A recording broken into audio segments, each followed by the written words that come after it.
Em primeiro lugar, agradecer esse generoso convite aí que a SMEC me fez e agradecer na pessoa do desembargador Heráclito, aqui presente, pessoa que eu conheci há pouco tempo, mas já gostei muito. Acho que foi muito proveitosa a nossa conversa. Eu acho bem interessante que a Escola da Magistratura se abra para a realização de eventos públicos, né, para que possa haver uma troca de experiências entre os juízes, entre advogados, estudantes, advogados, defensores, enfim, para que a gente possa ter uma amplitude maior. Eu fico satisfeito de ter sido convidado. Estou sendo convidado bastante aqui para o Ceará. Acho que o Ceará, eu entrei na moda no Ceará,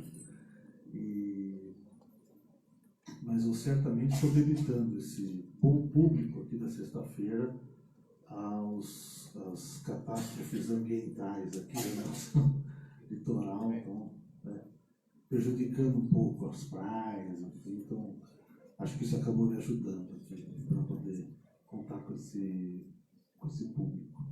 E também fico satisfeito de ter sido convidado pela Escola da Magistratura, né? Eu vou ser bem sincero, não tenho falado muito para juízes, né? Eu dei muitos anos aula na Escola da Magistratura lá de São Paulo, na Escola Paulista da Magistratura, mas já faz bastante tempo que ninguém mais me chama lá para fazer parte da escola, porque acho que essa ideia de fazer o contraditório, assim, tal, não é em todo lugar que isso se realiza. Por isso que eu fico satisfeito em perceber onde isso acontece. Rio de Janeiro também falei bastante na Emerge, uma escola muito aberta, foi muito aberta às divergências. Eu acho que é só assim que a gente consegue aprender, só assim a gente consegue refletir com uma certa maturidade. Eu não espero aqui, esse tema é tão polêmico, né, que eu não venho com a expectativa de que todo mundo concorde com aquilo que eu vou dizer, né. Obviamente, para mim, já vai ser suficiente que o que eu falar sirva de alguma forma para a reflexão de vocês. Os juízes, de uma maneira geral, já estão acostumados a não agradar muito quando trabalham, né. De todo o processo que a gente tem, pelo menos uma das partes reclama, e muitas vezes as duas mesmo, né? Chega no final, todo mundo reclama. Então, é um pouco da nossa casca, digamos assim, de ser um pouco infenso, menos suscetível, digamos assim, às críticas, ou pelo menos deveria ser, porque a gente vive de críticas, né? Comecinho de carreira, eu recebia lá, olhava lá razão de recurso, né? Fui ver o que eles falavam de mim, né? Um colega mais velho falou: Marcelo, se é uma coisa que você não deve ler jamais, é razão de recurso, porque eles têm que dizer que você está errado para poder ir para frente, né? Eu falei: não, tá bom, não vou mais ler isso aqui. Um dia eu fui ler uma razão de recurso de uma promotora que eu gostava, trabalhava bastante, né? Não sei porque eu bati, há coisas que chamam a gente, né? Eu estou virando a página assim, o processo ainda era físico, eu bati, coloquei lá machista, falei: não, peraí, o que é isso? Aí fui ler aquela danada dele, nossa, mãe, aquela razão de recurso, e eu estou todo satisfeito, porque eu havia absolvido uma ré no caso de tráfico de drogas, e ela foi presa jogando a droga na bacia, quando a polícia entra. E uma coisa que ela fala assim: olha, a droga era do meu companheiro, né? Mas eu queria evitar que ele fosse preso, etc. e tal. E aí eu falo com o advogado, que o doutor, o senhor não trouxe nenhuma testemunha, né? Eu falo: não sei, não trouxe. A única pessoa que pudesse falar, parece que eu sou o pai dela. Mas eu fiquei constrangido em trazer o pai, né? Eu falo: doutor, se o senhor pedir para ouvir o pai, eu não ouvi o pai, eu vou abrir essa oportunidade, né? Pelo menos o senhor fez o seu serviço, a gente faz o nosso aqui. Então. E o depoimento do pai foi extremamente contundente, né? Era um motorista de ônibus que falou: fui obrigado a me afastar da minha filha, porque o companheiro dela, o marido dela, muito violento e não sei o quê, agride, bate, etc. e tal, comanda a vida dela e proibiu que a gente se comunicasse. Eu nem passo mais por lá, tive que mudar a rota mudei de linha que eu faço no ônibus, que passava perto da casa dela, não passo mais. Deu um depoimento bem contundente da forma como ela vivia sendo ameaçada, intimidada. E aí eu absolvia, falei, olha, aqui parece evidente aqui que isso aqui ela... E de fato foi uma foragida e tal, não tinha nada a ver. Mas aí a minha promotora falou assim, não, fui machista, você foi machista e absolvido, porque se fosse o homem e a mulher, você não faria a mesma coisa. Eu falei, bom, eu achei que eu estava fazendo uma coisa legal. E depois de muito tempo de carreira, eu falei, agora eu não leio nunca mais a razão de recurso, pode me xingar do que for, que eu não me leio. Eu estava no começo de carreira, no interior, aí viu o funcionário sobe rápido, eu falei, doutor Marcelo, eu falei, o que foi? O advogado está furioso, o senhor está xingando o senhor no cartório, batendo com a mão na mesa. Eu falei, o que aconteceu? Não, ele está lendo a sentença. Deixa, vai lá, está no momento dele e tal. Passou 15 dias, apareceu ele na minha frente, me elogiando, assim, nossa, bela sentença. Era um outro processo que ele tinha ganho. Então, a gente já se acostumou que esse apreço com o juiz é sempre muito volúvel, né? Ninguém nos ama, na verdade. Todo mundo, esse amor é muito interesseiro, né? E acho que as pessoas, os colegas, deveriam aprender a lidar com isso, né? Tem muitas pessoas que acabam se enganando pelo fato de serem muito aduladas e coisa e tal, mas só são aduladas, parabenizadas, cumprimentadas, festejadas, porque estão fazendo isso que as pessoas querem. E se elas continuam fazendo isso para receber os abraços, cumprimentos, presentes, convites, etc. e tal, elas simplesmente deixam de ser juízes, né? Em algum momento a gente vai ter que desagradar as pessoas que nós agradamos, porque ninguém vai ser. A única forma de a gente agradar sempre a massa é deixar de ser independente e votar sempre, decidir sempre do jeito que as pessoas querem. E aí você vai ser popular, mas deixa de ser juiz, deixa o seu fundamento. Bom, vamos falar sobre essa questão aqui, que eu acabei fugindo um pouquinho do tema. É um tema tem uma discussão extremamente apaixonada, né? Está despertando paixões, a meu ver, exageradas, né? A questão da lei de abuso de autoridade. Nem acho que a lei vai acabar com a nossa independência e, portanto, vai impedir prisão e a gente não consegue mais julgar, e a república dos bandidos, e não sei mais como as pessoas usam aquelas expressões malucas que a gente via na mesa do bar, mas agora também vê no plenário do Supremo. E também não acho que ela vai ser o ponto final nas violações de direitos. Agora sim vamos ter uma lei que vai impedir violações de direito. Eu acho que esse discurso acaba se projetando por uma certa polarização, uma disputa de narrativas, e impede que a gente tenha uma visão um pouco mais racional, né, com maior racionalidade sobre o tema. É o que eu vou procurar fazer aqui, né, tentar desapaixonar um pouco, e tenho certeza que eu vou agradar e desagradar boa parte das pessoas que estão aqui ao mesmo tempo. Bom, em primeiro lugar, são os antecedentes, né? Para que diabo a gente precisa de uma lei de abuso de autoridade? Por que não precisa mudar a lei de abuso de autoridade? Já tínhamos uma lei de abuso de autoridade que é de 1965, né? Bom, por um motivo muito simples, né? Essa lei ela foi feita de uma forma para não ser aplicada, e nunca foi. Eu sempre achei isso, que havia uma grande desigualdade na equação. Trabalhei como juiz e eu falei, nunca pego uma denúncia por abuso de autoridade, e já julguei inúmeros casos de desacato. Dentro do sistema democrático, né, eu virei juiz em 1990, portanto, depois da Constituição, depois da redemocratização, a gente tem uma proeminência muito maior do desacato do que do abuso de autoridade. Ou seja, é muito menos relevante o abuso que a autoridade faz com o cidadão do que o desprezo que o cidadão faz com a autoridade. E eu dizia que essa é uma equação de um sistema autoritário, onde a autoridade se sobrepõe ao cidadão. Aliás, essa é uma das razões pelas quais o pensamento da Corte Interamericana de Direitos Humanos é pela inviabilidade, a contradição com a Convenção, com a contradição com a liberdade de expressão do crime de desacato. Exatamente porque o crime de desacato ele coloca o funcionário numa situação de maior respeito em relação ao cidadão. E isso é um engate muito grande dentro da democracia.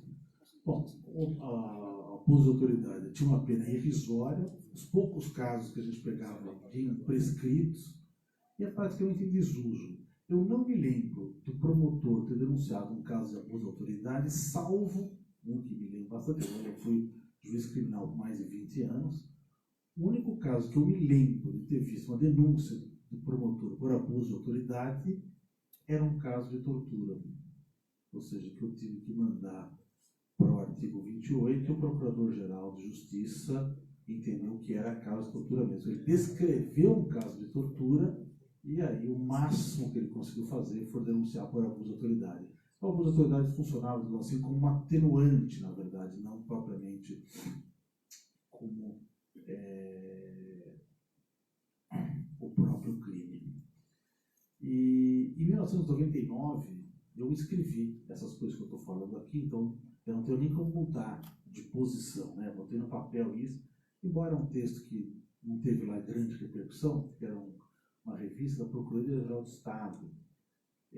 Na época se dizia que o governo ia propor, o governo Fernando Henrique, né, ia propor uma comissão para estudar uma nova parte especial do Código Penal. Então eu escrevi um artigo com o seguinte título: As projeções constitucionais para a reforma penal. Ou seja, o que é que depois da Constituição seria exigido para um Código Penal. Então, uma das questões que eu levantava é justamente essa: olha, tem o abuso de autoridade, o desacato para uma desconformidade. Eu escrevi o seguinte: a limitação de poder de quem pode exercê-lo à esfera estritamente legal e o impedimento da usurpação da noção de autoridade para concretizar interesses ou anseios pessoais é a essência da democracia republicana.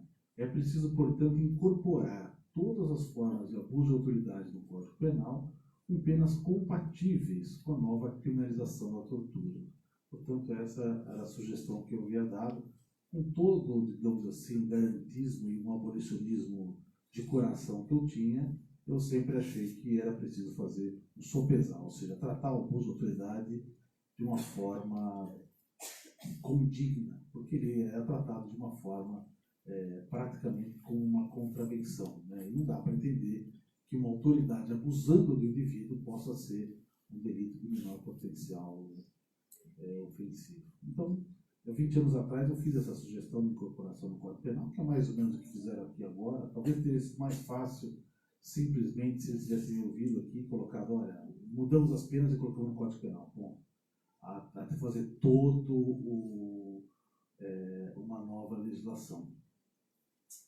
E também acabei escrevendo sobre essa ideia do elemento subjetivo, né, para concretizar interesses ou anseios pessoais.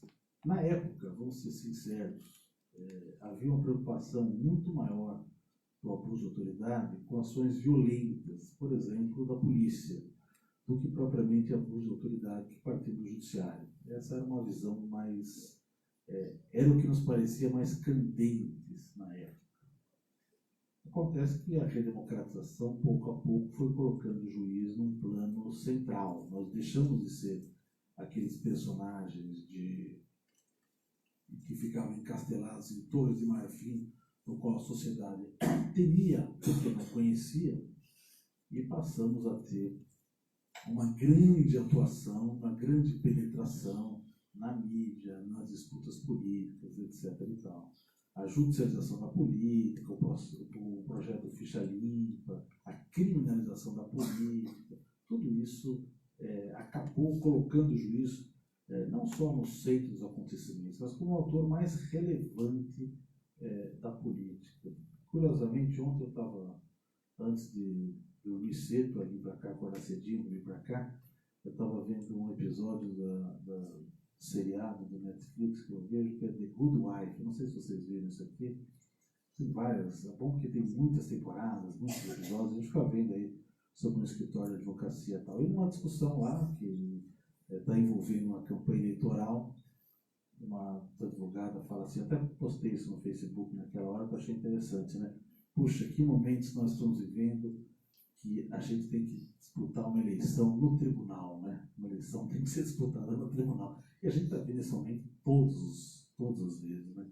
Quando veio a época do Ficha Limpa, o fato que a gente tentou divertir, dizer, por mais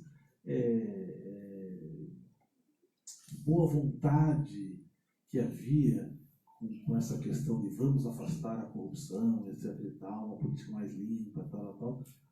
O que a gente dizia, eu dizia pessoalmente, é que a gente vai trazer a disputa eleitoral para dentro do judiciário, né? O judiciário vai dizer quem pode e quem não pode ser candidato, e isso vai definir as eleições. E de fato, está definido. As eleições são definidas no judiciário. E não estou querendo dizer somente de Lula, etc. e tal. Eu trabalho no direito público, né? Então, quando chega a época de eleição, vem lá prefeito de uma cidade do interior que teve as contas rejeitadas pela Câmara, então vai em busca de uma liminar, que com a liminar ele pode se candidatar, etc. e tal. Ou seja, isso ficou extremamente próximo do nosso cotidiano. Nós tomamos um papel, acho que um certo exagero, eu não gosto nem de falar de exagero no ativismo, porque eu acho que quando o Supremo ultrapassou, ele não estava no ativismo, ele já estava na judicialização da política, ele deixou a Constituição de lado e foi a lei para fazer uma interpretação da realidade direta. E isso a gente passou a ser, obviamente, como o pessoal costuma dizer, a bola da vez, né? Então todos olham para o judiciário.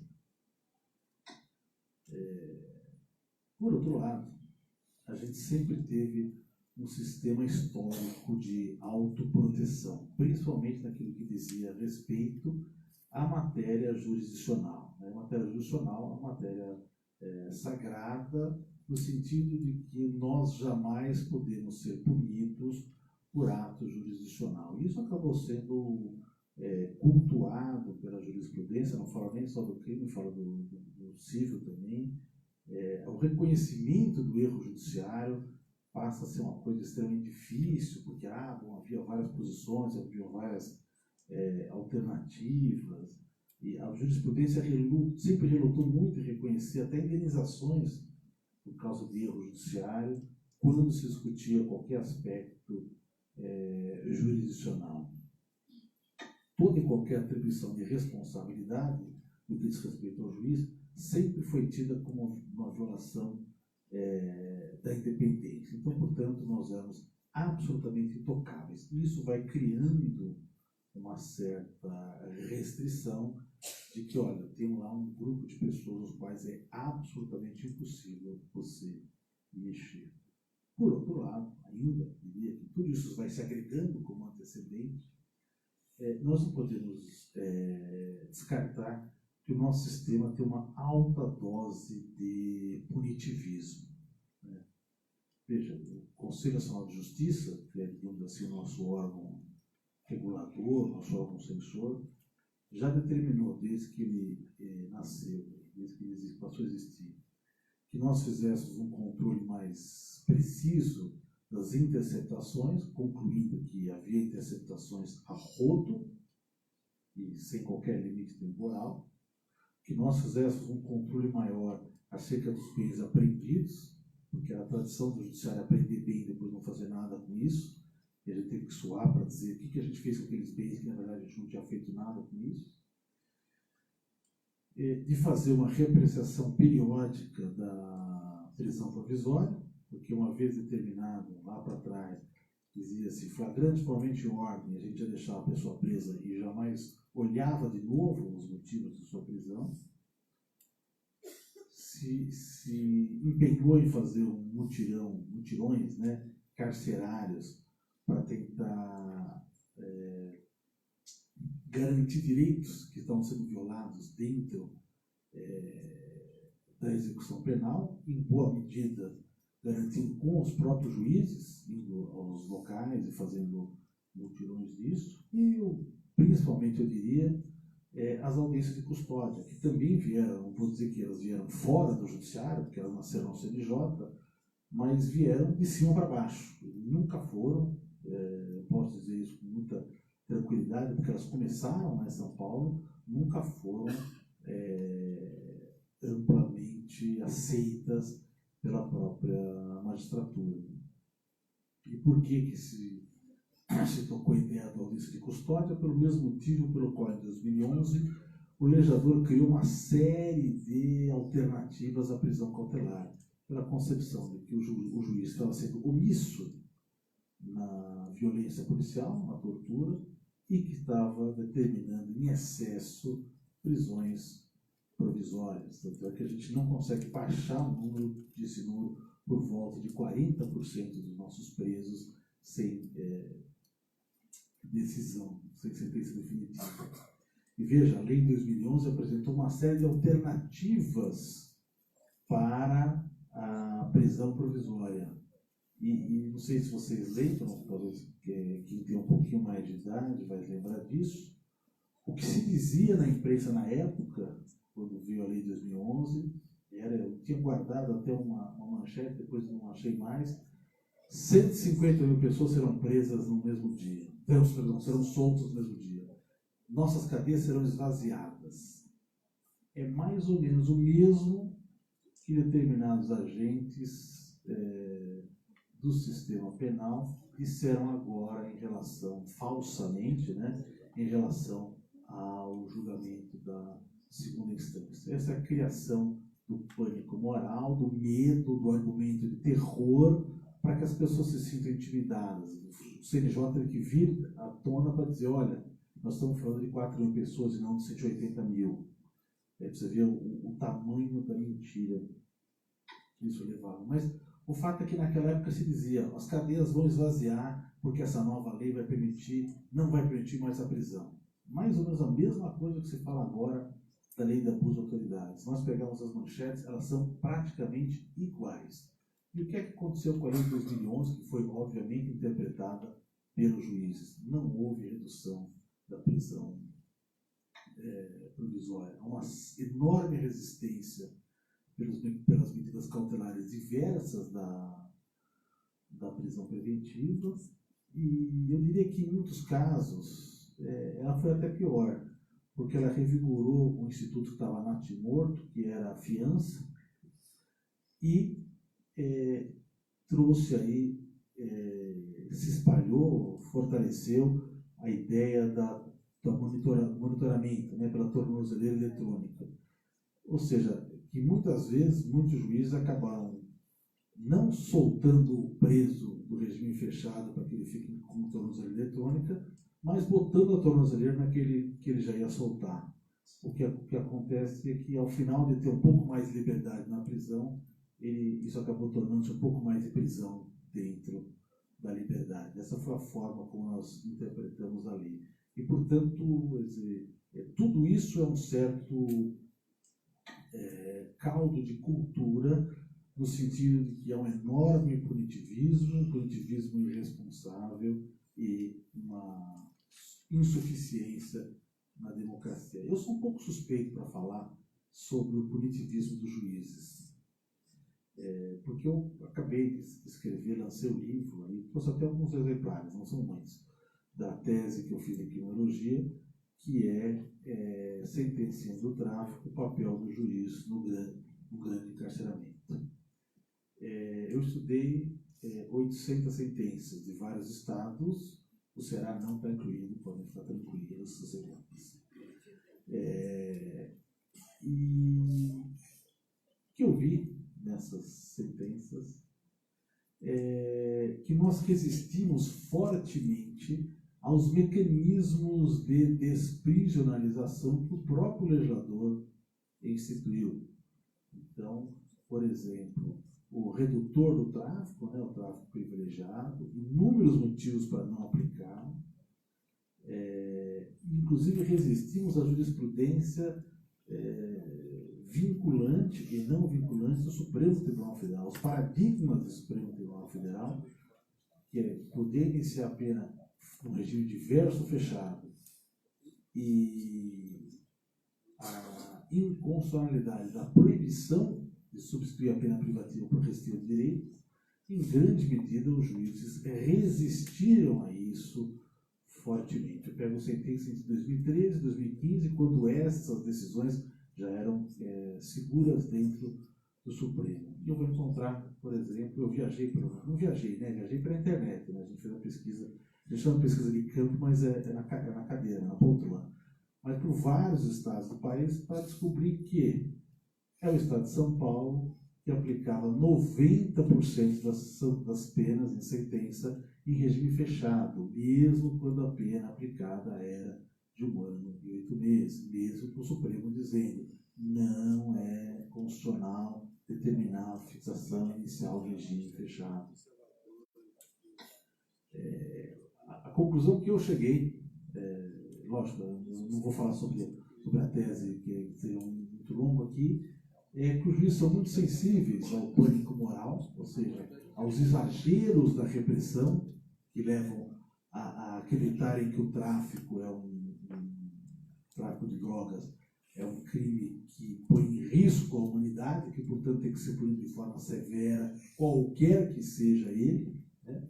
Em geral, o tráfico que nós julgamos é um tráfico de 80% de primários, pouco com autoria, pouca droga, pouca arma, etc. Mas pouco importa, porque é tráfico.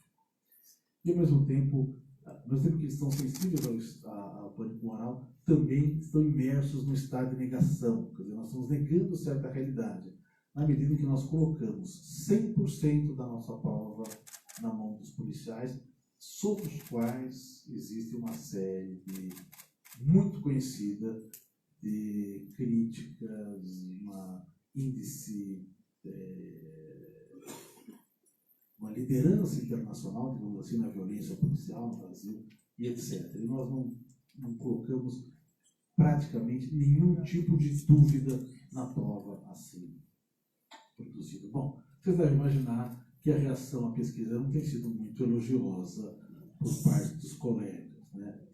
Em primeiro lugar, alguns estão negando que a gente prenda muito. Aí eu falo, bom, vocês estão mostrando que nós estamos em estado de negação mesmo, né? Olha, então aqui. E outros estão dizendo o seguinte, não aprendemos, mas não aprendemos e é por isso que está baixando a criminalidade, porque nós aprendemos bastante. Bom, enfim, aí é uma adesão à ideia do pânico moral, né? Achar que quanto mais a gente prende, menos crime acontece. E não é verdade isso. Nós vamos lembrar, assim, de bate-pronto, que em 1990 a gente tinha 90 mil presos, né? Antes da lei dos crimes hediondos. Em 2016, 2018, né? 800 mil presos. E dizer que nossa vida melhorou 10 vezes, a segurança melhorou 10 vezes o que era antes, seria um absurdo. É verdade que esse punitivismo que eu estou criticando aqui, ele jamais gerou uma reação social, porque a sociedade é também extremamente punitivista. Ao contrário, em muitos lugares, os juízes ainda são tidos como lenientes. Essa justiça é muito leve, é muito fraca, é muito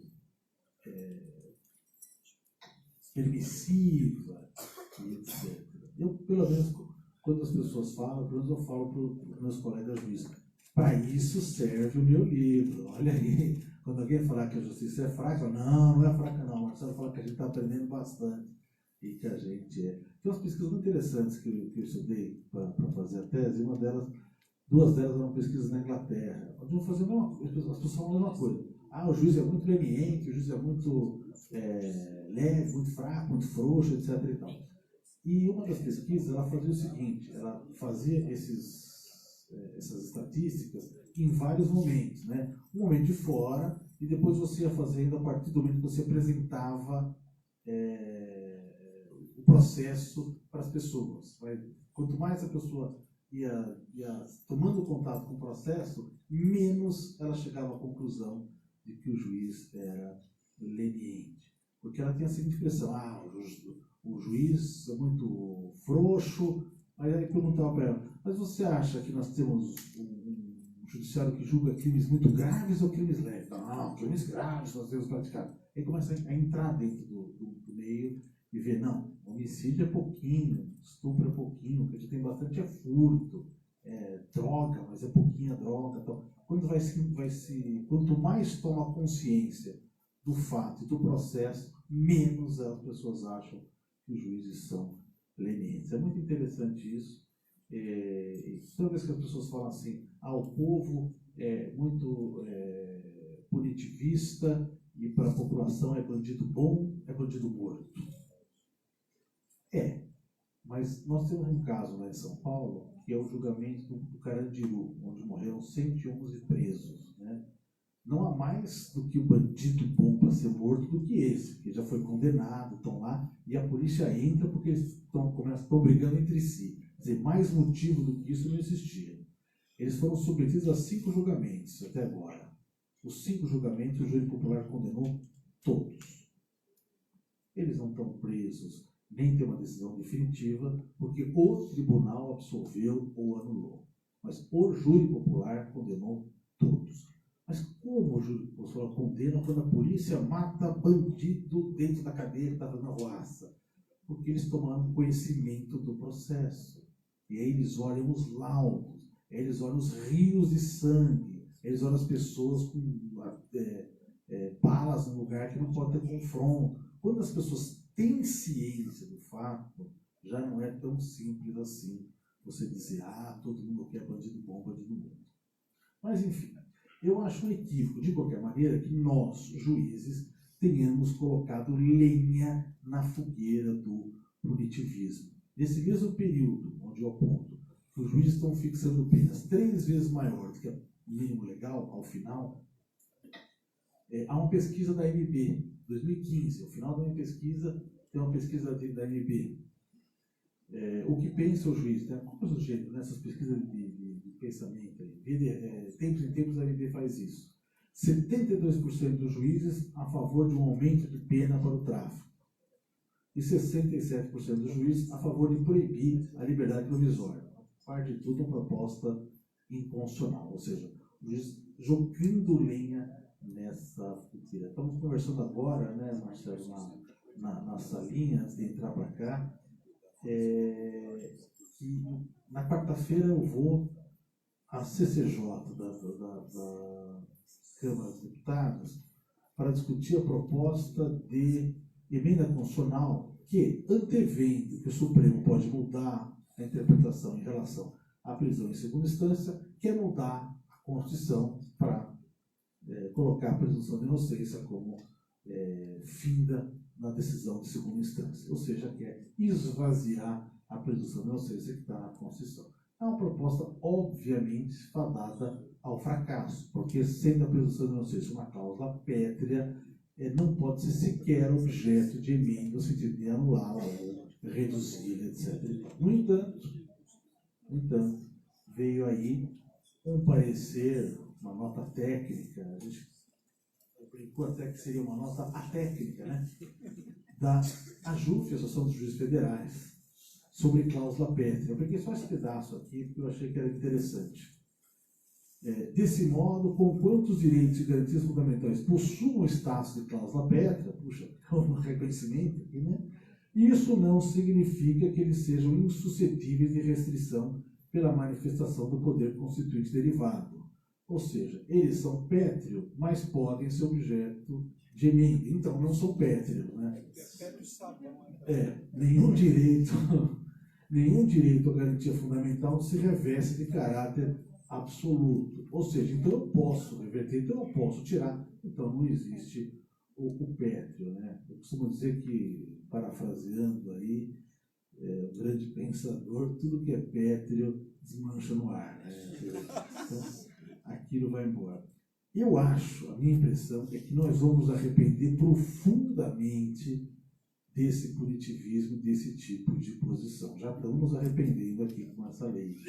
Ou seja, eu acho que o juiz deveria ser, ainda que fosse por questões corporativas, deveria ser o último a dizer, olha, vamos mexer nas cláusulas pétreas, nós podemos fazer isso, etc. E tal. Mas, enfim, eu acho que essa ideia de que a Constituição pode ser manobrada de acordo com a opinião pública é algo que só tende a nos prejudicar. Me parece uma enorme incompreensão do papel do juiz. Porque o juiz tem poder, não quando ele é incensado pela opinião pública, mas ele tem poder quando ele defende a Constituição. Esse é o poder que ele tem. Ele fala, não. Olha o poder, gigante poder que o juiz tem de falar, não pode. Essa prisão não pode. Esse ato não pode. Essa lei não pode, porque a Constituição não permite. Bom, este é o poder. Agora, quando ele vai hipotecar esse poder pelo pensamento da sociedade, ou palavras próximas das quais a gente ouviu, eu ouvi uma parte só, porque eu não consegui ouvir até o final do voto do Luiz Fux no julgamento de ontem, recheado de fake news. Eu nunca vi desculpa falar isso, mas um voto recheado de fake news. Né? Ele começa assim, o caso da menina Isabela Nardoni jamais estaria presa. Teve prisão preventiva lá, uma coisa assim, factual. No caso do Champinho, criança e adolescente, não tem nem prisão nisso. Bom, enfim.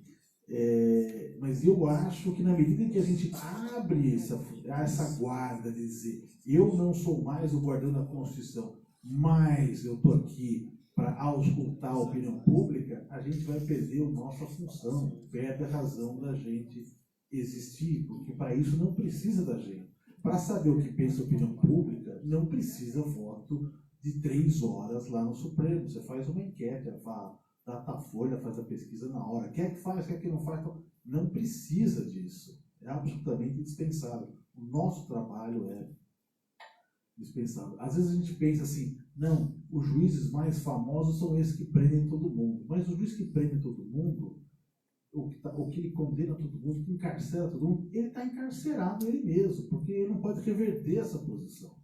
A partir do momento que ele fala, vou absolver, já morre o apoio popular. Essa mistura de apoio popular em decisão judicial, eu acho que ela faz mal para muita coisa, mas sobretudo para nós mesmos. Agora, também não podemos negar, não dá para negar, botar o sol, tapar o sol com a peneira, de saber que essa lei não nasce com propriamente todas essas boas intenções que eu aqui falei para vocês. Não nasce dos deputados falando, de fato, a nossa democracia está privilegiando a autoridade sobre o indivíduo, etc. e tal. De fato, os juízes têm a jurisprudência muito restritiva em relação à independência, etc. e tal. Não, a gente sabe isso aqui, quem vê, lê e assiste, etc. e tal, as notícias, aquelas que não são fakes, todas as fakes também são importantes, né? Que ela nasceu com um caráter vingativo. Eu acho que isso é inescondível, né? O Congresso quer se vingar do Judiciário, do Ministério Público, cada vez que ele é confrontado em suas prerrogativas. Isso aqui é um fato e a gente não consegue tampar isso. Veja, esse projeto ele teve 2 grandes impulsos, né? Primeiro, o Senado acelera a sua votação quando está no projeto das 10 medidas contra a corrupção, e lá ele vota e depois para, e depois a Câmara acelera rapidamente a votação, logo em seguida a busca e apreensão decretada pelo ministro Luiz Roberto Barroso no gabinete de um senador, aparentemente contra o pedido do Ministério Público, mas enfim. Mas será que a gente pode simplesmente dizer, bater no peito e dizer o seguinte, olha, bem quando a justiça quis fazer justiça, né, o judiciário quis fazer justiça de forma equânime, punir todo mundo, os grandes também, etc. Então, nós é que fomos punidos, quer dizer, nós fazemos o nosso papel e de repente nós somos punidos. É tudo injusto isso? Eu acho que não tem dúvida de que há nessa aprovação uma reação à Lava Jato. Eu não vejo muita dúvida disso. E confesso que eu não vou dizer que eu acho justificável, não é um tipo de vingança é justificável. A vingança, que a gente aprende isso no direito penal, é um motivo torpe, né? Então a gente não pode justificar. Mas que ela é pelo menos explicável, ela é. Eu não tenho dúvida de que a Lava Jato exorbitou das suas funções e trouxe essa reação. Eu não vou discutir aqui nenhuma das sentenças, não conheço o suficiente para poder discutir. Mas há uma questão, no meu ver, que foi um grande detonador da Lava Jato e causou, eu acho, um grande estrago, principalmente no judiciário, né? Essa ideia de formação de um corpo único, né? Um policial, promotor e juiz, quando não um jornalista, todos trabalhando juntos, uma equipe, né? Tanto é que a gente fala a Lava Jato, né? Quando começava assim, eu que sou dada a rede social, eu falava lá no Twitter, né? O Marcelo me acompanha lá, né? Eu falei assim, o que é Lava Jato? Qual é a natureza jurídica da Lava Jato? Quando eu falo Lava Jato, eu quero dizer o quê?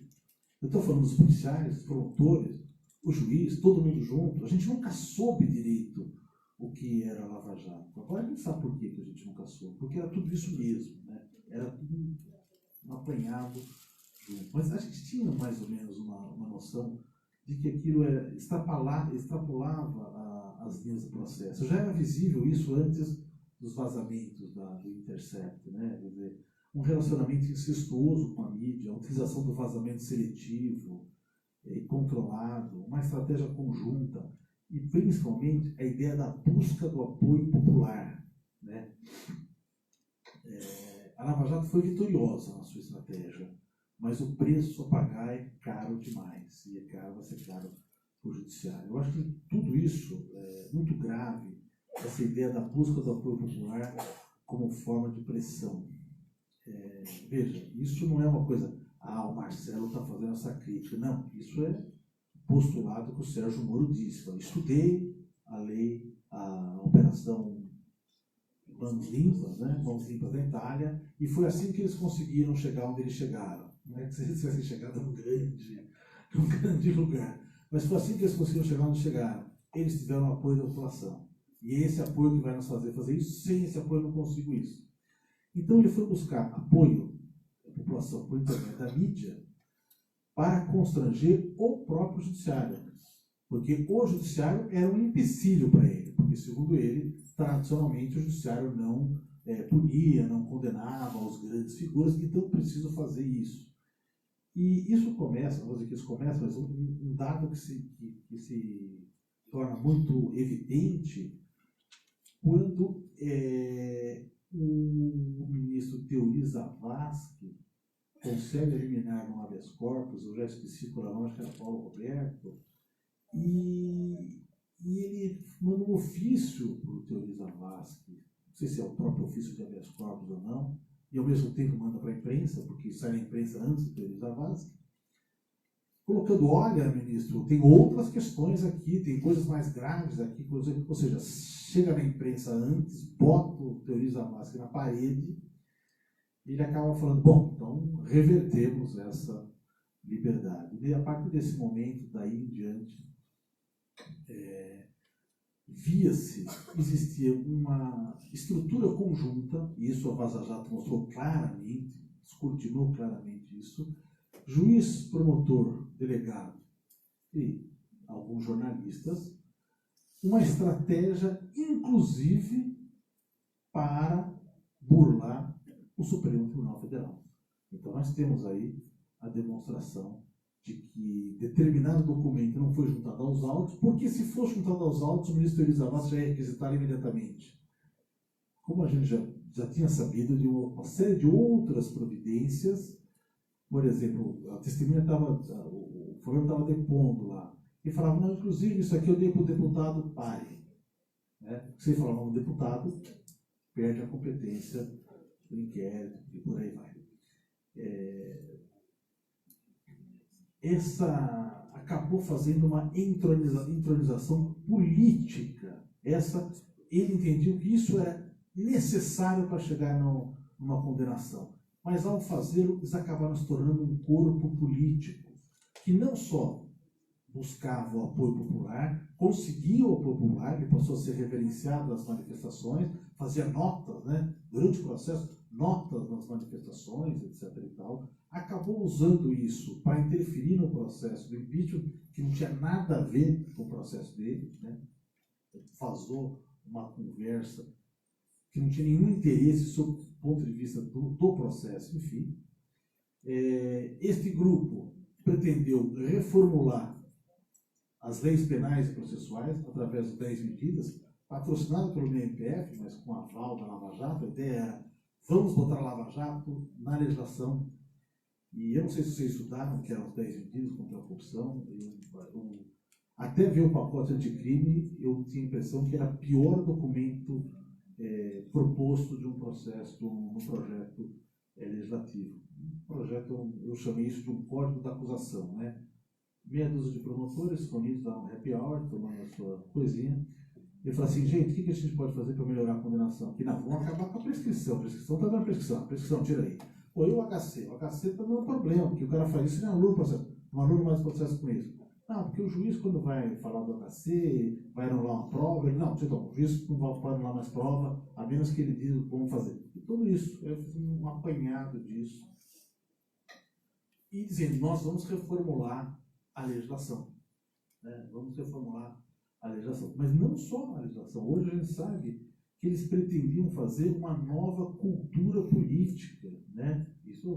Essa expressão não é minha, essa expressão é lá da Fundação Lava Jato, que o Ministério Público Federal de Curitiba era o principal organizador. Né?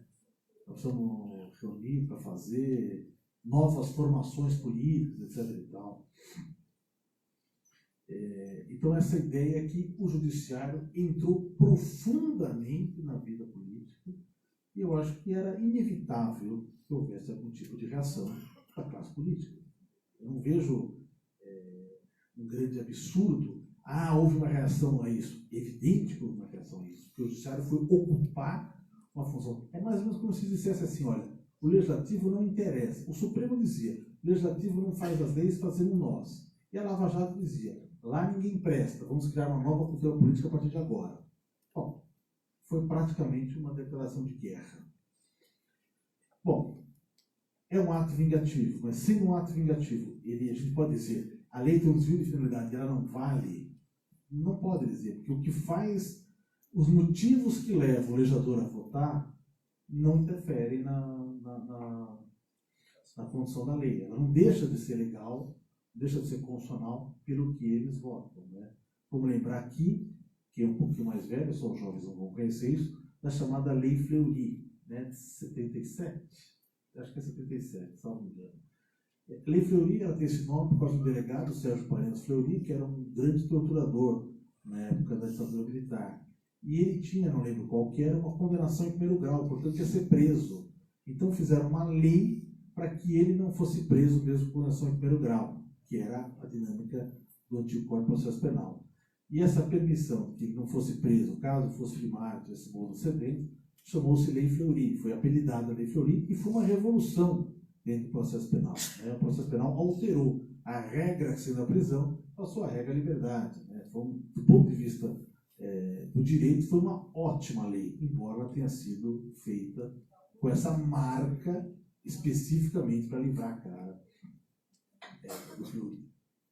Bom, nós poderíamos dizer, enfim, os juízes vão dizer o seguinte, nós podemos reclamar, essa lei de abuso de autoridade é uma legislação do pânico, é uma decisão abrupta, tomada sem um pensamento profundo, não tem maturidade na discussão e é feita com espírito vingativo, etc. Então, mas nós abrigamos várias legislações do pânico com muito apreço no judiciário. Por exemplo, a lei dos crimes hediondos. Né? Só o Supremo, praticamente, apostou na inconstitucionalidade dela 15 anos depois. Né? Demorou 15 anos para o Supremo reconhecer a inconstitucionalidade. Eu devo dizer que eu entrei em 90, junto um pouquinho antes da lei dos crimes hediondos. Eu nunca apliquei a lei dos crimes hediondos. Sempre entendi que aquilo era inconstitucional. Mas quem fazia isso era quase um terrorista checheno, né? Quem está fazendo isso, eu não sei o que, etc. A lei dos crimes hediondos foi um desastre para o Brasil, foi um desastre. Ela não reduziu o tráfico de droga, ela não reduziu a extorsão mediante sequestro, logo depois a lei tinha mais do que tinha antes, ela devastou o sistema penitenciário, criou enormemente o encarceramento feminino, que é um desastre, porque você, com as mães presas, você vai ter mais pessoas à solta, e decorreu dela, depois dela, no cômputo dela, a criação, o fortalecimento de toda a história das facções criminosas que passam a fazer com que o crime saia dentro da cadeia e não mais fora dela. Portanto, sobre todos os aspectos, foi um grande desastre. A magistratura aderiu às 10 medidas também, que pensava em fragilizar as corpos, excluir a prova ilícita, e mesmo que as 10 medidas, isso é uma coisa que me causava espécie, ela era, do ponto de vista da questão institucional, uma esvaziadora da competência dos juízes, né? Ela tirava do juiz liminar de habeas corpus, tirava do juiz, colocava a preclusão para o juiz, e mesmo assim os juízes aderiram a isso. Nós tivemos inúmeros momentos para dizer, por exemplo, que o princípio da intervenção mínima ou da desproporcionalidade, da proporcionalidade, estavam sendo violados, vulnerados. Mas nós só dissemos agora, quando nós somos os réus. A ação direta de inconstitucionalidade proposta para a ANB fala isso, em quase todos os pontos. Olha, aqui é uma vulneração ao princípio da intervenção mínima. Evidente, ótimo, concordo com isso, mas nunca abrimos os olhos a isso, nunca fizemos isso.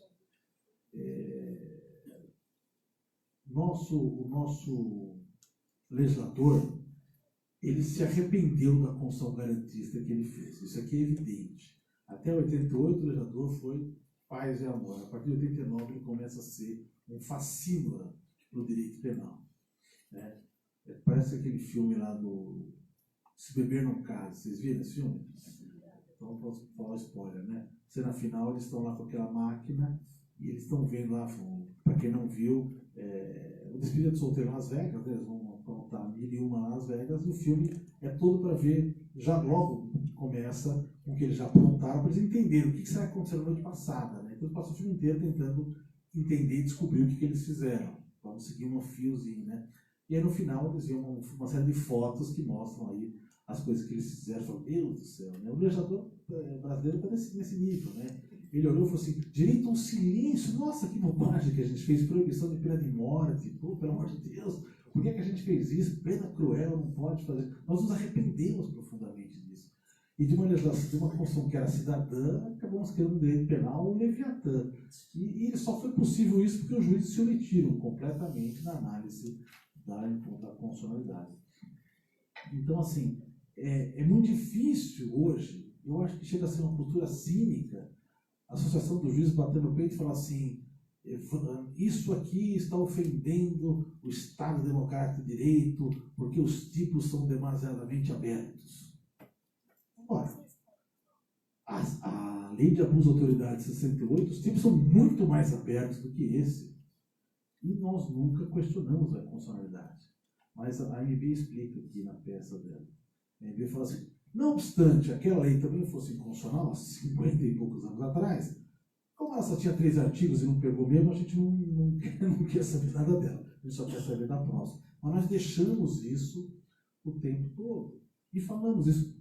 Essa peça da ANB, eu acho muito ilustrativa pelo garantismo dela. Para quem olha aqui, ele fala assim, nossa, como os juízes são garantistas. Eles estão falando do princípio da determinação taxativa, embora use outro nome, está falando do princípio da intervenção mínima, está falando do princípio da proporcionalidade. Ou seja, um monte de princípios aí usando. Agora eu quero saber o seguinte, como é que faz? Eles usam isso no seu dia a dia? E eu vou dizer para vocês, os juízes que cumprem os princípios que a ANB coloca na sua peça, eles são desalojados do direito penal, ou são perseguidos, têm uma tutela ideológica, ou são punidos simplesmente. Isso é o que acontece, ou sem nenhuma manifestação da Associação dos Juízes. Lá em São Paulo teve alguns casos, né? Teve um caso que foi revertido no CNJ, da minha colega, minha amiga, Kenarique Pujiquian, que ela foi punida com uma pena de censura, porque determinou que os réus que estavam presos há mais tempo do que a pena fixada em primeira instância deveriam ser soltos até que se aguardasse o julgamento do recurso, porque não havia mais título para prendê-los. Aquela pena já tinha sido cumprida. Então, se aumentasse a pena, etc. e tal, que fizesse outro julgamento. Com base nisso, que é uma decisão absolutamente judicial, ela tomou uma pena de censura, que foi revertida no CNJ por 10-1, e agora está outro colega nosso, o nome é Roberto Corcioli, e o que o Tribunal de Justiça o acusa e aplicou a pena de censura é mais ou menos isso aqui que está escrito na ADI da ANB. O princípio da intervenção mínima, o princípio da insignificância, não sei o quê. E a conclusão foi que ele julga com ideologia. Ele quer sempre soltar. Ele sempre arranja um princípio para soltar. Não é ele que arranja um princípio para soltar. É a Constituição, né? Mas, enfim, ele também foi punido com censura. Então, acho um pouco de uma postura cínica. Acho legal agora. Bom, enfim, os juízes estão abrindo os olhos para o garantismo. Mas é um pouco seletivo, né? O garantismo só quando nós podemos ser os réus. Então, a lei atual é muito mais taxativa do que a lei anterior. A lei de abuso de autoridade era um tipo muito mais aberto. E hoje a gente está discutindo aqui. O que é que se discute aqui? Olha, e estava inclusive no veto do presidente que foi derrubado.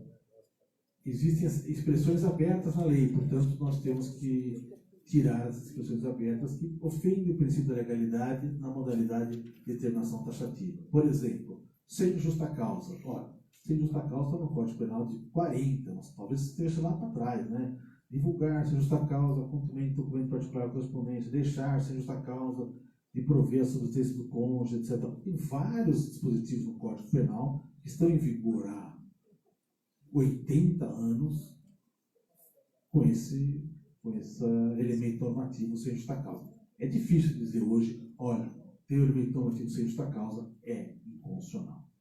O outro, manifestamente ilegal, a mesma coisa. Vamos lá no artigo 22, né? Se o fato é cometido sob coação irresistível ou em estrita obediência à ordem, não manifestamente ilegal. Nós convivemos com esse artigo desde 1940 e nunca entendemos ele inconstitucional. É difícil dizer que é isso. Agora, eu acho que a lei, com todas essas críticas que eu faço a quem criticou a lei, né, eu acho que a lei exige, a lei representa vários excessos mesmo. E eu acho que seria possível. Suponho eu que o Supremo possa limar alguns excessos nesse julgamento de inconstitucionalidade, embora não a lei como um todo. Isso eu não acredito. Porque essa ideia de que a independência judicial acabou, ela está fulminada pelo artigo 1º da lei, onde vai dizer que só se pune quando a finalidade específica de prejudicar outrem, beneficiar a si mesmo ou por capricho ou satisfação pessoal. Então, assim, não é propriamente por uma decisão judicial normal. E afastado a ideia do chamado crime de hermenêutica. Onde há divergência de interpretação, não há crime. Portanto, não dá para se esconder. Eu acho assim, mas o tribunal pode achar diferente, então vou me punir. Não, porque se existem diferentes interpretações, isso não é crime. Aliás, eu acho que essa máxima deveria ser adotada dentro dos processos administrativos disciplinares, dos PADs, né? Eu vou sugerir, a partir de agora, que as pessoas se defendam dizendo isso. Onde há divergência de interpretação, não tem abuso de autoridade. Portanto, também não tem processo administrativo.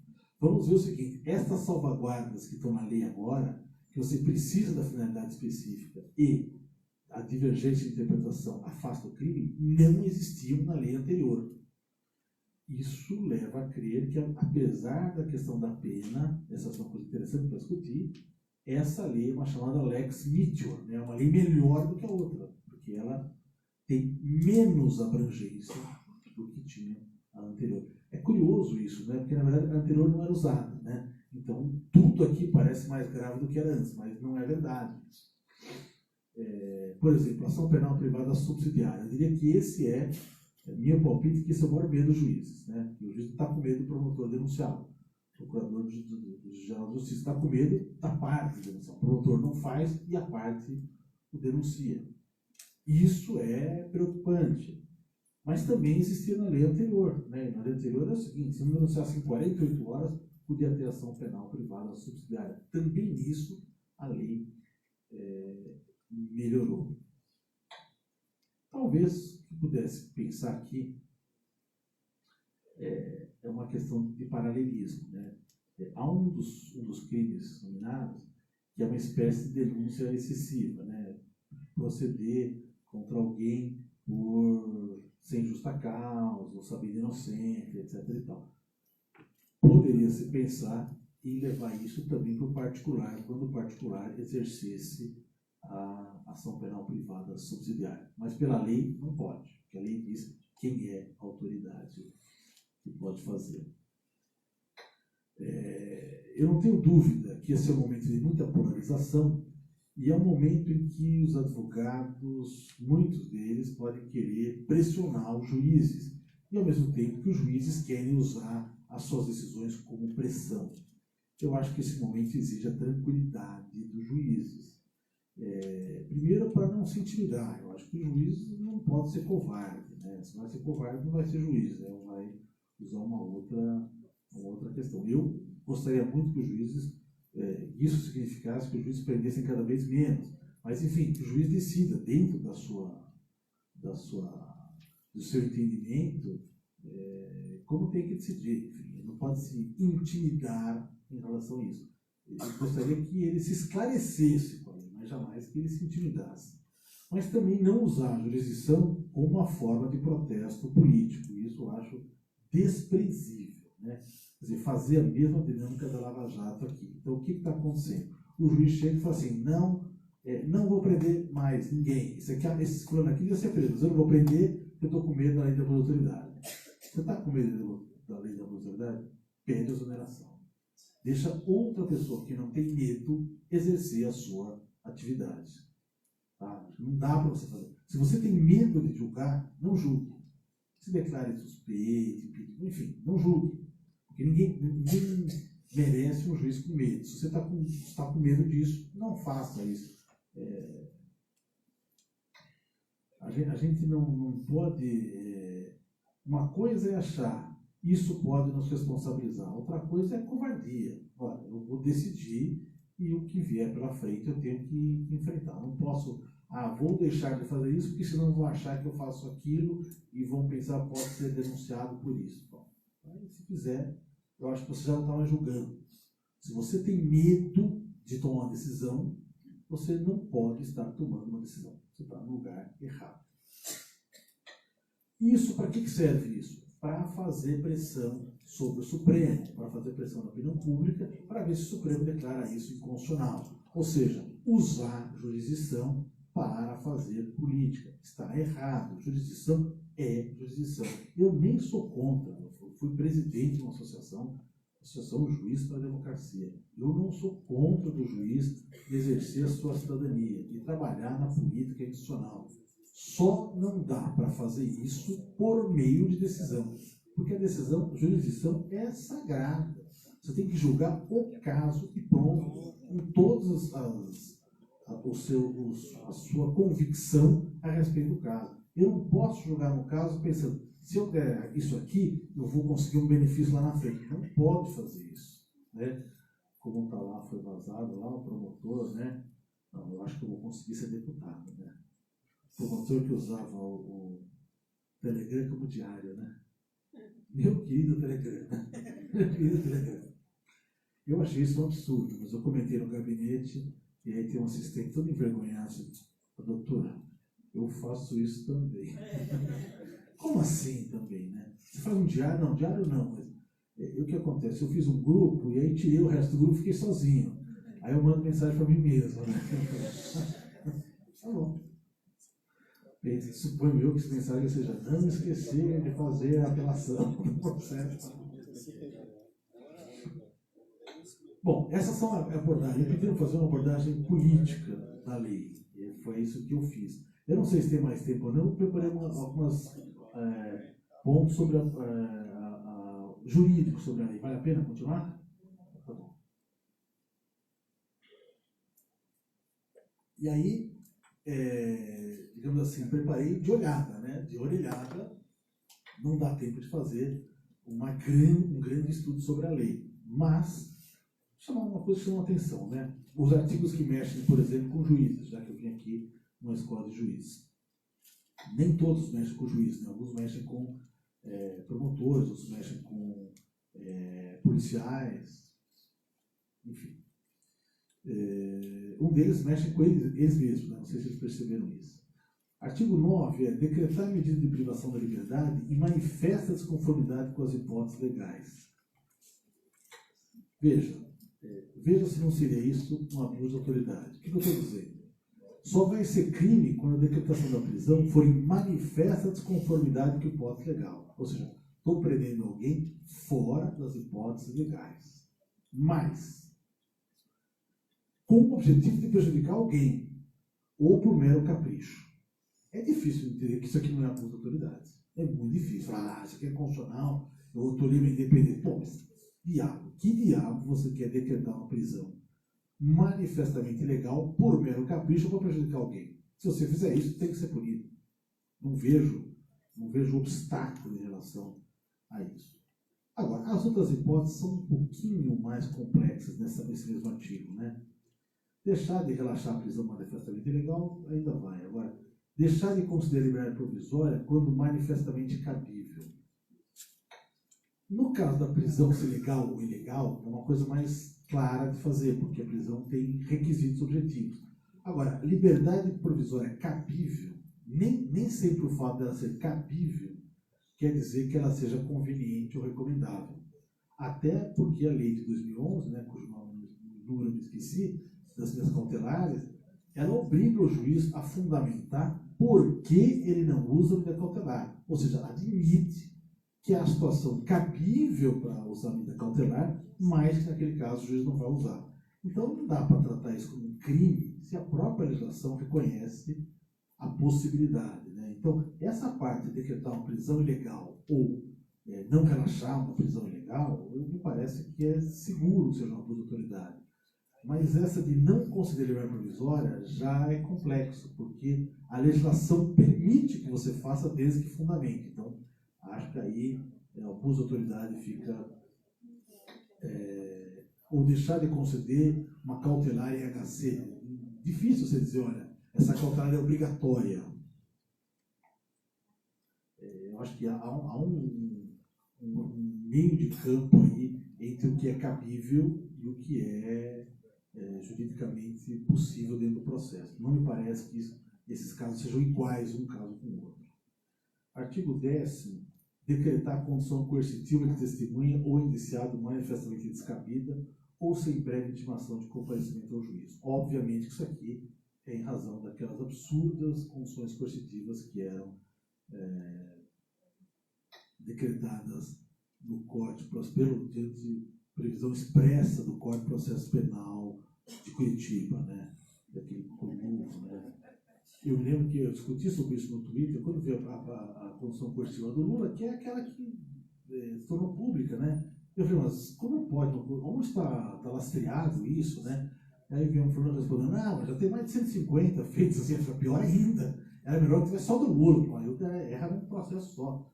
Mas qual o lastro jurídico disso, né? Porque a ideia da condição coercitiva, a gente decretava muito condição coercitiva cotidianamente, é que você usa a coerção para obrigar o cara a ir. Quer dizer, portanto, você precisa que ele tenha faltado, ele tenha se negado, etc. E tal. Agora, se ele nem soube por que a coerção, né? A coerção era para outros motivos que não esse, portanto, é ilegal. Só acho que aí vai misturar, muito provavelmente vai misturar uma coisa com a outra, né? Veja, decretar a condição coercitiva do testemunho iniciado manifestamente descabida ou sem prévia intimação de comparecimento ao juízo, né? Então, a gente corre o risco de ter a questão, você está fazendo audiência, né? Aí você pergunta para escrever, mas foi intimado? Foi intimado. Não compareceu? Doutor promotor? Exige a condição coercitiva. A condição coercitiva.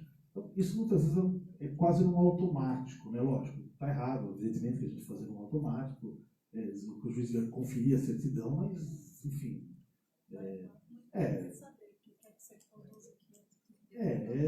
Assim, acho que acaba sendo como se você tem a finalidade dólar específico aqui, isso aqui vai ficar afastado. Mas às vezes acontece isso, que a decretação da condição coerciva não é propriamente aquela que ele quer mirar, que seja uma condição ilegal, mas é o fato de que o oficial de justiça vai lá e dá uma certidão meio dúbia, e o teu escreve e fala assim, não, foi intimado aqui, não sei o que tal, e aí você passa por cima. Tem que ter um pouquinho de exagero sobre isso. Esse artigo 15 eu acho que é para eles mesmo, né? Constranger a depor sob ameaça de prisão pessoa que, em razão de função, ministério, ofício ou profissão, que deva guardar sigilo ou resguardar sigilo, ou quem procede com interrogatório de pessoa que tenha decidido exercer silêncio, né? O número 2 aqui, né? Quem procede com interrogatório de pessoa que tenha decidido exercer silêncio. Quem faz isso são os deputados, né? As CPIs eles fazem com muita frequência. Não sei o quê. Se o fulano não tem um habeas corpus do Supremo, eles vão lá e ficam lá. Vai ser preso. Já aconteceu isso, né? Já sai da presa, vai ser algemado, etc. E tal. Não me parece que a gente faça isso, não sei. Constranger a depor, sob ameaça de prisão, pessoa que deva guardar segredo, guardar sigilo. Me parece também que se você fizer isso sob a intenção de prejudicar alguém, é um baita abuso de autoridade, né? Você virar lá o padre e você obrigá-lo a depor sobre o segredo de confissão. É uma pena que a gente não tem acompanhamento dos processos da internet para trás, né? Porque uma vez eu anulei uma prova, mas eu nunca vi o resultado do recurso, perdi o processo, eu não sei qual o resultado. Cuja única prova que existia era a confissão do réu para o pai de santo. Ele foi lá se fazer uma consulta com o pai de santo, e aí o pai de santo falou para o cara, ele está me dizendo que foi ele que pegou o cara. Depois ele pegou isso e tal. Aí eu falei, mas eu acho, eu não sou muito conhecedor de religião, devo deixar claro, mas eu acho que se a gente torna ilícito a prova em relação ao padre, também deve ser em relação aos outros, porque há um certo, não sei. E também tem nesse mesmo tipo penal aqui, de pessoa que tem optado por ser advogado, professor público, sem a presença do seu patrono. Aí, quem é juiz sabe que em grande parte das medidas a gente corre o risco de fazer audiência em defensor público, porque ele está fazendo audiência em 2 salas e não consegue fazer audiência lá. Pelo menos isso vai acabar com essa. Eu sofri isso na pele. A gente tinha na vara 2 juízes, uma defensora, e eu ligava para a defensora e falava: escuta, não dá para trabalhar com defensora só porque nós dois exigimos a defensora na sala. A resposta que ele foi: não, Marcelo, se tiver uma pessoa, um juiz, a quem a gente vai deixar sem defensor é você, porque a gente sabe que vai ter garantia. Eu falei: não, ao contrário. Aqui não, porque eu não vou fazer audiência. Então, era um sufoco, acontecia isso. Muitas vezes você fazia isso. Então, tomar cuidado com essa questão. Artigo 19 eu achei uma coisa muito esgarçada, né? Magistrado que, ciente do impedimento da demora, envia do pleito do preso à autoridade, deixa tomar providências tendentes a saná-lo, ou não sendo competente para decidir sua prisão, deixa de enviar o pedido à autoridade. Me parece meio esgarçada a conduta para se caracterizar uma conduta criminosa. O artigo 20º fala: impedir sem justa causa a entrevista pessoal reservada do preso com seu advogado. Está certo. Não necessariamente seja um ato do juiz, né? Às vezes é um ato do próprio escrivão. Mas o parágrafo único nos mostra uma coisa interessante. Quem impede o preso, o réu investigado, de entrevistar-se pessoal e reservadamente com seu advogado ou defensor por prazo razoável antes da audiência. Bom, aí vão ter uma série de questões a serem discutidas aqui. Em primeiro lugar, a ideia da conversa reservada, né? Eu não sei como é que se faz no Ceará, mas em São Paulo a conversa reservada era que o policial militar que estava na escolta ficava 2 passos da conversa, porque não havia um espaço na porta da sala de audiência para fazer esse reservado. E prazo razoável nunca se discutiu, né? Prazo razoável sempre aquela pressão do juiz cobrando e a defensora, espera um pouquinho, estou acabando, só um pouquinho. O que eu acho disso aqui é que aqui se aplica perfeitamente a ideia do princípio da intervenção mínima na configuração da subsidiariedade.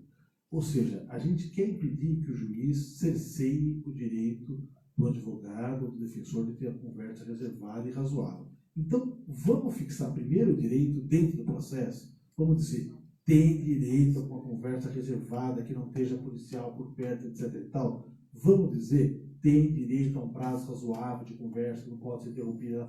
Porque, na verdade, a gente quer consertar com o direito penal uma questão que poderia e deveria consertar primeiro com o processo.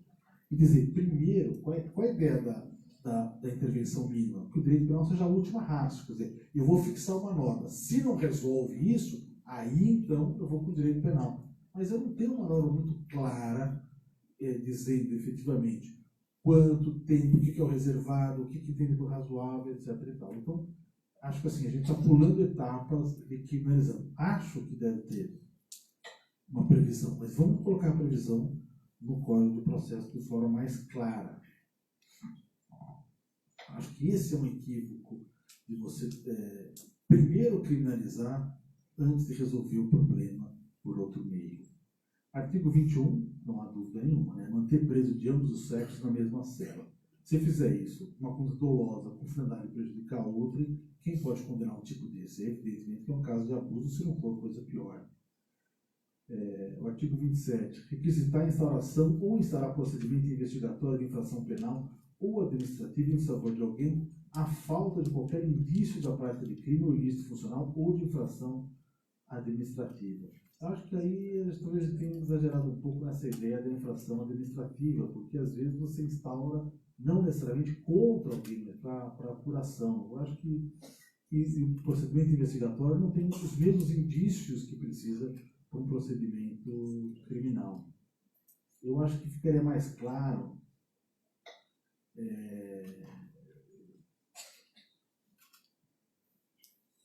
uma forma talvez qualificada de prevaricação, enfim, mas acho que tem que tomar um pouco de cuidado com o procedimento administrativo, que ele é mais simples do que o procedimento criminal, e que a gente seja coagido a não fazer procedimentos administrativos. Né? Artigo 28, interessante aqui. Divulgar gravação ou trecho de gravação sem relação com a prova que se pretenda produzir, expondo a intimidade ou a vida privada ou ferindo a honra e imagem do investigado. O que é isso aqui? O fulano interceptou, decretou a interceptação telefônica e divulga trechos que ferem a honra e imagem do investigado. Só dá para entender isso aqui se refere... nem dá para entender, porque se refere ao policial, também não pode, porque o policial manda para o juiz é quem vai dizer isso aqui tira fora, isso aqui não tira fora. Divulgar a gravação, nenhuma deve ser divulgada, não é só aquela do trecho que não faz parte, que mexe com a vida privada, também em relação ao processo. Todas as medidas tomadas com quebra de sigilo, elas ficam sigilosas para fora do processo. E aqui está, a meu ver, aprovado essa lei aqui, é como se a gente estivesse legitimando a divulgação de gravação ligada ao processo. Eu acho muito ruim o texto aqui. Que foi a questão do Sérgio Moro, né? Ou seja, ele jogou para frente algo que nem expõe a intimidade da vida privada aqui, mas sem relação com a prova que se pretende produzir. Bom, isso não é verdade, não tinha relação. Mas, de qualquer maneira, toda gravação interceptada ela tem que ficar no processo. Tudo aquilo que a gente ouve no Jornal Nacional como uma gravação interceptada, aquilo é produto de um crime. Tá? É muito curioso, o pessoal fala assim, encheram aquele claim, né, de perguntas, como é que você se sente divulgando questões que são criminosas? Mas todo vazamento é criminoso, porque toda interceptação é sigilosa. Ela só não é sigilosa para as partes. Então aqui eu acho que deveria ser estendido isso aqui, né? Divulgar a gravação de maneira ampla. Artigo 30. Dá início ou proceder à persecução penal, civil ou administrativa sem justa causa, fundamentada contra quem sabe inocente. Contra quem sabe inocente é uma espécie de denúncia caluniosa, né? Como tem a denunciação caluniosa, e isso é evidente. Agora, essa questão de denunciar sem justa causa ser um crime, lógico que tem também um valor específico, mas o meu receio é que o juiz pare de rejeitar a denúncia por justa causa, porque ele vai estar praticamente mandando o promotor ser processado, né? Porque a gente rejeita a denúncia por justa causa porque a nossa compreensão de justa causa é diferente da compreensão dele de justa causa. Então eu fico com medo de que um crime como esse acabe fazendo com que o juiz, não, vou receber, porque senão o promotor pode ser criminalizado. Seria melhor manter apenas o que sabe inocente, né? Você denunciar uma pessoa que sabe inocente, que seria uma versão qualificada, digamos assim, da denunciação caluniosa.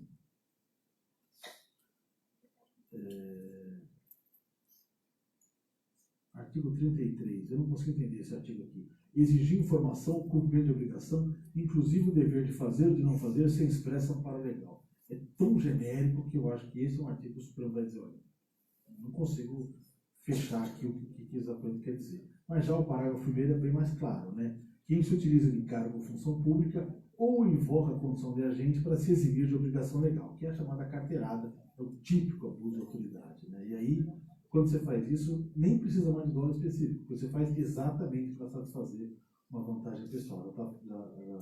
Já está aqui, né? Invoca a condição de agente para se eximir de obrigação legal ou para obter vantagem ou privilégio devido. Já está no próprio tipo penal.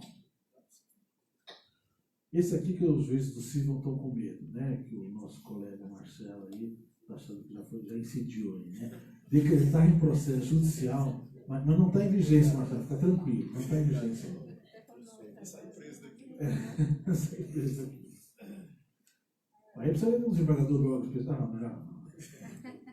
Decretar em processo judicial a indisponibilidade de ativos financeiros em quantia que extrapole exacerbadamente o valor estimado para a satisfação da dívida da parte e, ante a demonstração pela parte da excessividade da medida, deixar de corrigi-la. Bom, tem várias questões aqui, né? A pessoa está com medo de usar o passei jude, porque, por causa disso, como eu nunca usei o passei jude, então não posso falar sobre isso. Ele não tem tudo, é um problema do sistema. Então não é minha praia. O que eu posso dizer é o seguinte, eu trabalho com improbidade. Improbidade já é uma discussão muito grande, você saber qual é o valor estimado para a satisfação da dívida, porque além da reparação, ainda pode ter a multa, então é uma grande discussão.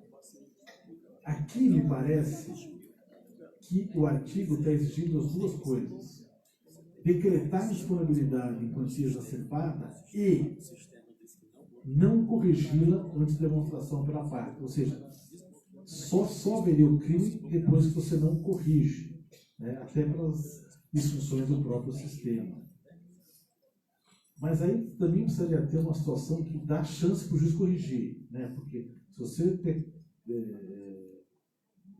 decretar, extrapolar e a parte entrar com agravo, não tem mais juiz de retratação, já vai direto ao tribunal, você corrige e não deu tempo para o juiz rever. Mas, enfim, como você tem um valor específico para a finalidade de causar prejuízo, acho que isso vai se afastar, digamos assim, como grande parte daqui. Artigo 37, demorar demasiado e justificadamente no exame de processo de que tenha requerido vista em órgão colegiado, com o intuito de procrastinar seu andamento ou retardar o julgamento. Isso é uma questão interessante, né? Vai acabar com a STF. Todos estão presos lá e não sobra ninguém. Eu acho que nem todo retardamento de julgamento é criminoso, mas o fato é que os retardamentos são extremamente significativos. Ficou muito claro aquela questão do Gilmar, né? Quando já estava vencido, ele falou, não, vamos esperar, não sei o que, tal, esperou na lei. Enfim, eu acho que como isso vai mexer, sobretudo com o STF, é capaz que se declarar inconstitucional. Acho que esse é o mais fácil declarado inconstitucional. Mas eu também acho que a gente deveria tornar uma coisa mais prever melhor a questão dos prazos de vista, né? O CPC já prevê, o CPP ainda não prevê isso. Mecanismo, passando 2 sessões, você passa para um substituto, não sei o que. Então, acho que seria interessante fazer isso. Agora, o que os juízes têm mais receio é desse aqui, né? O artigo 43. Constitui crime violar direito prerrogativo de advogados, né? Esse é o que tende a dar maior litígio. Embora é também uma lex meteor, né? Que o artigo 3J da Lei de Abuso de Autoridade previa o crime de abuso de autoridade ou atentado aos direitos e garantias assegurados no exercício profissional. Todos eles, né? Esse aqui reduz só para 4 incisos da OAB. Então, na verdade, ele reduziu, não aumentou. Mas, no entanto, imagina-se que aqui, onde vai ser o contato do litígio maior. Eu fico com uma suspeita, com uma dúvida aqui, como temos ação penal subsidiária, se isso não vai ser um mecanismo utilizado, uma perversão, digamos assim, para afastar o juiz, né? Então, o que acontece? Entra com ação penal subsidiária, dizendo, você está me constrangendo, você está violando minha prerrogativa. E a partir daí, advogado e juiz disputando um processo penal, como dizer que não é impedido de julgar?